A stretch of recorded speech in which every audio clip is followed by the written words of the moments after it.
৭১তম অখিল ভারত সমবায় সপ্তাহ উদযাপন উপলক্ষে বুধবার কৈলাসহরে এক অনুষ্ঠানের আয়োজন করা হয়েছিল।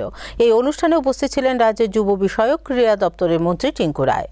অখিল ভারত সমবায় সপ্তাহ ২০২৪ উদযাপন উপলক্ষে বুধবার কৈলাসহরের কলাক্ষেত্রে এক অনুষ্ঠানের আয়োজন করা হয়েছিল।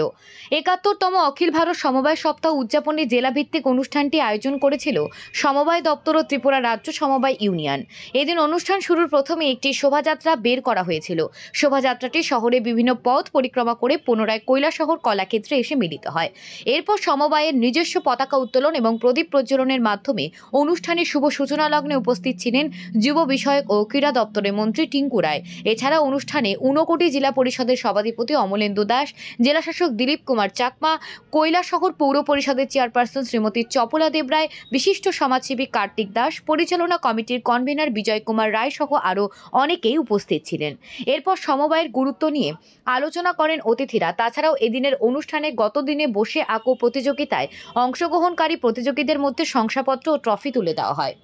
আপনার লিজ্জত পাপড় জানেন, ৮ জন মহিলা মাত্র ১০ টাকা করে ৮০ টাকা দিয়ে শুরু করেছে আজ থেকে ৭ বছর আগে। আজকে ২৫টা দেশে বিজনেস করে, ২৫টা দেশে লিজ্জত পাপড় সাপ্লাই করে। আর আজকের দিনে তাদের যদি টার্নওভার দেখুন প্রায় ৬,৮০০ কোটি টাকা, ৬,৮০০ কোটি টাকা টার্নওভার। প্রত্যেক বছর তারা ১৬০০ কোটি টাকা রোজগার করছে। ৪৫,০০০ মহিলা কাজ করে, ২৫টা দেশে বিজনেস করে। একটা গ্রুপ, একটা সমবায়, একটা সমগোষ্ঠী যদি চিন্তা করে তাহলে কি করতে পারে।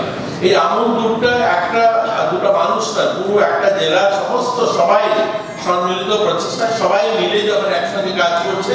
আজ আমুল ভারতের পৃথিবীর সবচেয়ে বড় দুধ প্রডিউসার, মিল্ক প্রডিউসার দুটো অর্গানাইজেশন, তাদের থেকে বড় আর কোনো অর্গানাইজেশন নেই।